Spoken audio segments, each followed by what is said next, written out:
మొదటిసారి మీడియా ముందుకు రాబోతున్న రిషి కుమార్ రామవరంలో ఆఫీస్ ఎందుకు పెట్టారనే ప్రశ్నకి కనీసం ఈ రోజైనా జవాబు దొరుకుతుందా చూడాలి. సార్ న్యూయార్క్ వదిలేసి ఇక్కడ ఎందుకు ఆఫీస్ ఓపెన్ చేశారు సార్? ఇది locus model sir. Are you trying to say we should get back to our roots? చెప్పండి సార్, 6,000 కోట్లు పెట్టుబడి పెట్టడానికి వచ్చానని. పాపం వీళ్ళకి తెలియట్లేదు. మీరు అనుకున్నట్టు అవేం కాదు. నా ఫ్రెండ్ని తీసుకెళ్ళడానికి ఇక్కడికి వచ్చాను. వాడు రానన్నాడు, అందుకే వాడి కోసం ఇక్కడే ఆఫీస్ ఓపెన్ చేశాను. ఒక ఫ్రెండ్ కోసం ఇక్కడ ఆఫీస్ పెట్టారా? నువ్వు ఉండవయ్యా. అసలు మీరు అడిగినా రానన్న ఫ్రెండ్ ఎవరండి? అదిగో ఆ టెంట్లో కూర్చున్నాడే రవి, వాడే నా ఫ్రెండ్. మీ అంత వ్యక్తి అడిగినా అతను ఎందుకు రానన్నాడు సార్? అది నన్ను అడిగితే ఎలా? వెళ్ళి వాడిని అడగండి.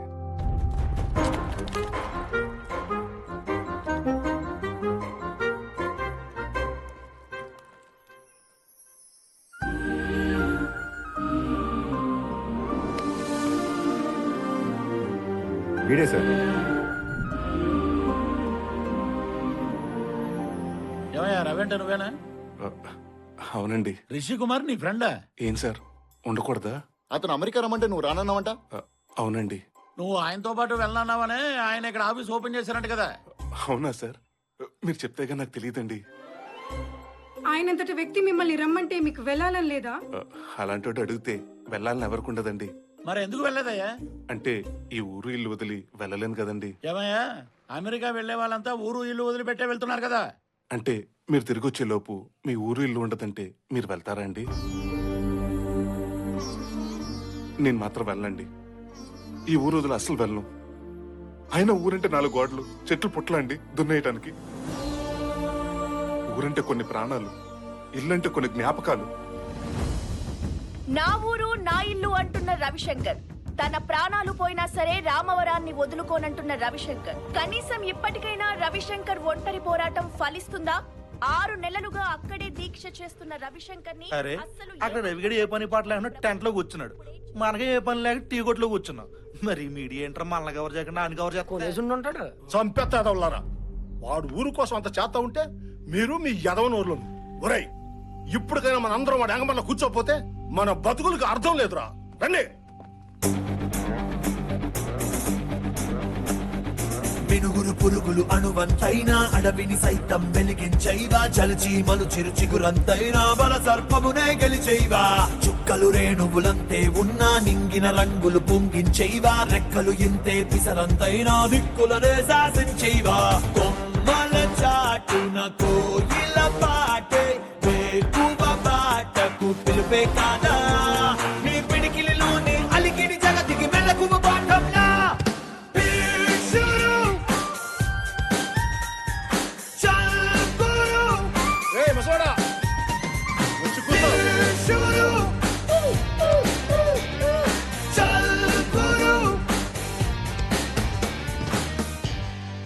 ఒకప్పుడు అని ఊరే వెళ్ళేసిందన్నారు, ఇప్పుడు ఆ ఊరు మొత్తం వాడు వెనకాల ఊరుకుందండి. మరే ఏమే విన్నావా? రిషి ఏం చేస్తాడు అన్నావు కదా, ఇప్పుడు చూడు ఏం చేశాడో. నువ్వు ఆపుతావా? విన్నావా? చూసావా?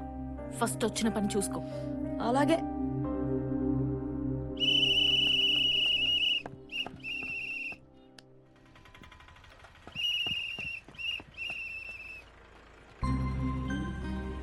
ఆ ముసలాడు కొడుకు నీకు తెలుసా?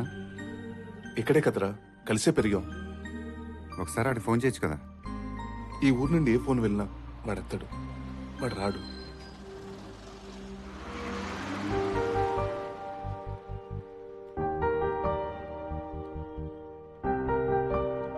రే పల్లవి కదూ?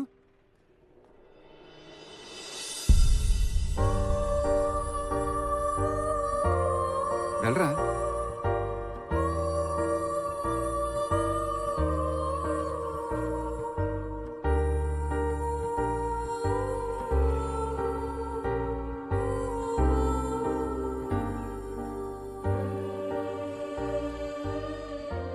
నన్ను ఇక్కడి నుంచి తీసుకెళ్ళిపో రవి, ప్లీజ్.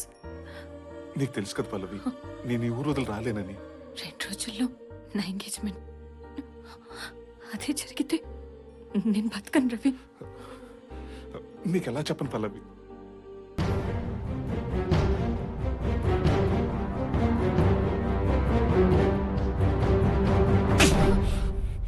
చెప్పాను కదరా దీన్ని మళ్ళీ కలవద్దని. చంపేస్తాను ఇంకోసారి దీని వైపు చూస్తే. పదా.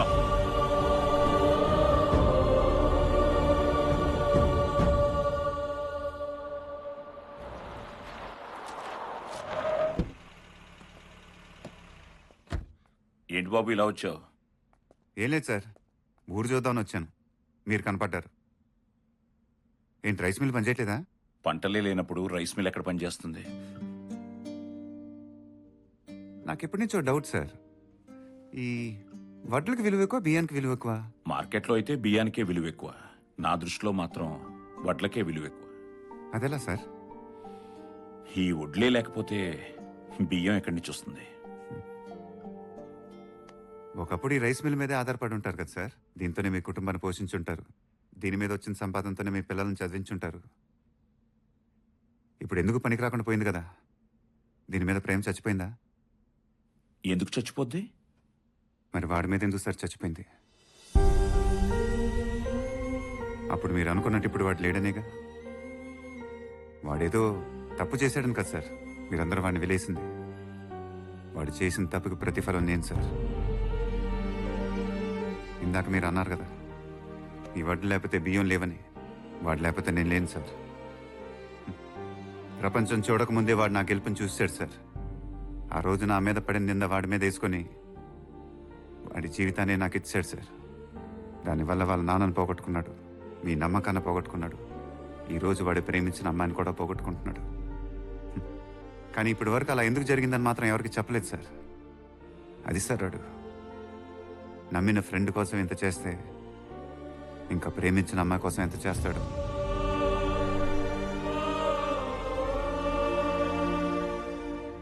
అలాంటి మన జీవితంలో ఉండాలంటే అదృష్టం ఉండాలి సార్. మరి అదృష్టం మీకుందో లేదో నాకు తెలియదు. వస్తాను సార్.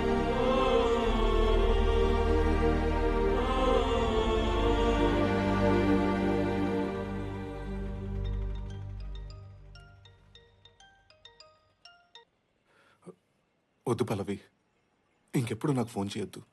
ఒకసారి గుడివైపు చూడు.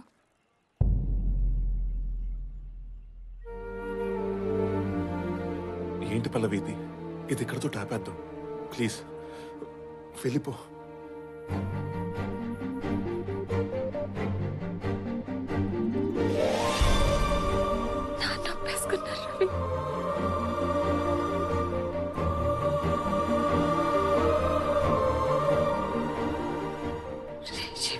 నాన్నతో మాట్లాడాడు.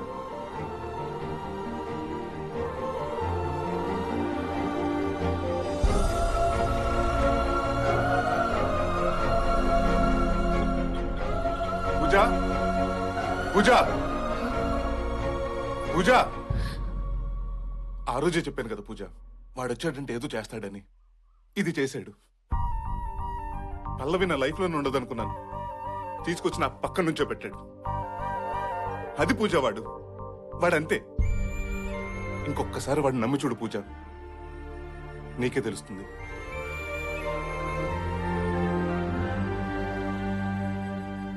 ఎప్పుడో జరిగింది మనసులో పెట్టుకుని ఆలోచిస్తే ఇప్పుడు జరిగేది కూడా తప్పుగానే కనిపిస్తుంది. I think he deserves a second chance Pooja. అయ్యో,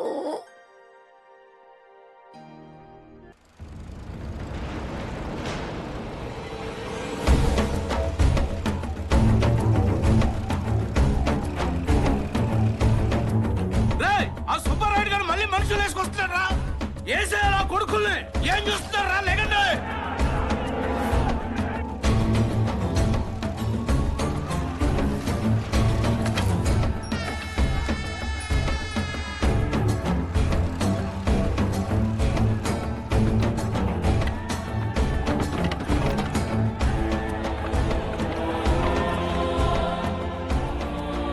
పక్కూరోళ్ళు అంట సార్, పంట నీరు కోసం ఆ ఊరోళ్ళు ఈ ఊరోళ్ళు ఎప్పుడు కొట్టుకుంటారంట.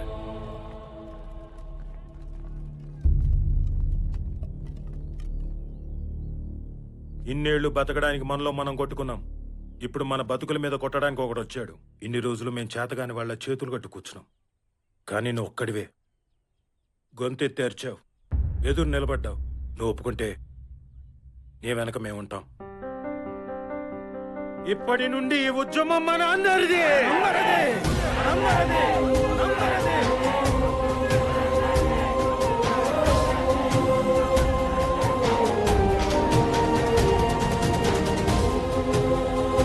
ఇప్పటి వరకు ఒకే ఊరికి పరిమితమైన ఉద్యమం ఈ ప్రాజెక్టు వల్ల దెబ్బతినే చాలా గ్రామాలు కలవడం వల్ల రామవరంలో రవిశంకర్ కి మద్దతు భారీగా పెరిగింది.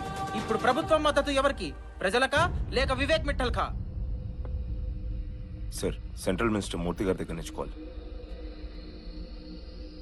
చెప్పండి సార్. ఆ రామవరం మ్యాటర్ రోజు రోజుకి సీరియస్ అవుతుంది.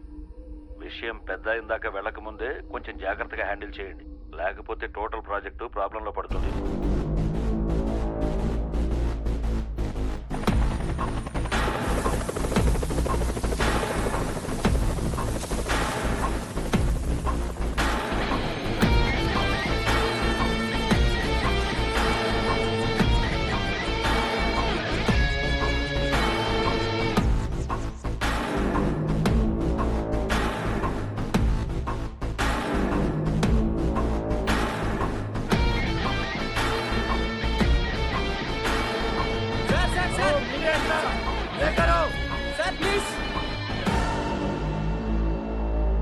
Hi Rishi. Welcome mister Vivek. Please. Good game Rishi. I never imagined. ఇది నువ్వు ఇచ్చిన ఐడియానే మిస్టర్ వివేక్. ప్రపంచాన్ని ఇక్కడి నుంచి దూరం చేశానన్నావు. ఇప్పుడు చూడు, ప్రపంచాన్ని ఇక్కడికి తీసుకొచ్చాను. సరే, నువ్వు అడిగినట్టే ఈ ఒక్క ఊరు వదిలేస్తాను. కుదరదు. లెక్క పెరిగింది. 41. వాట్? ఒకసారి ఆ టెంట్ వైపు చూడు.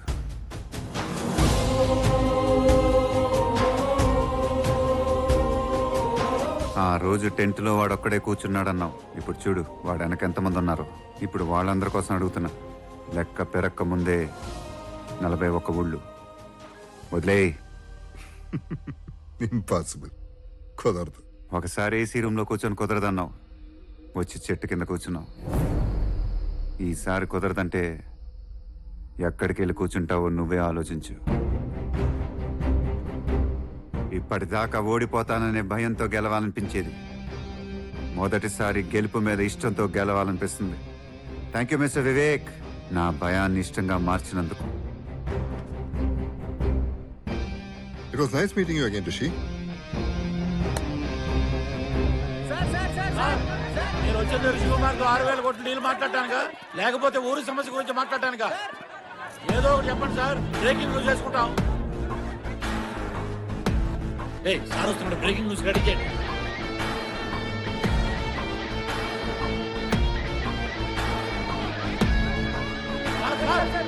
సార్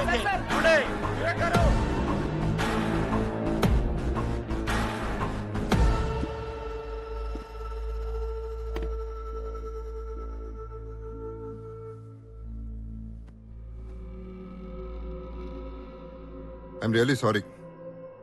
ఇంత దూరం తీసుకొద్దాం అనేది నా ఉద్దేశం కాదు. మీకు మాకు మధ్యలో చాలా మంది ఉంటారు. వాళ్ళు మేము నమ్ముతూ ఉంటాం. ఏంట్రా మనమే చేశాడు? ఎకరానికి ఎంత ఇస్తా ఉన్నాం ఎంపీ గారు? 1,25,000 అండి. ఎకరానికి 4 లక్షలు ఇస్తాం.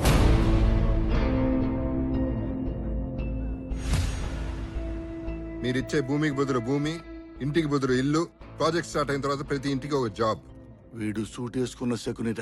మీకు ఓకే కదా ఎంపీ గారు? తమరిస్తామంటే ఎందుకు వద్దంటామండి? ఇదే బెస్ట్ డీల్ మీకు కానీ మాకు కానీ. ఆలోచించి చెప్పండి.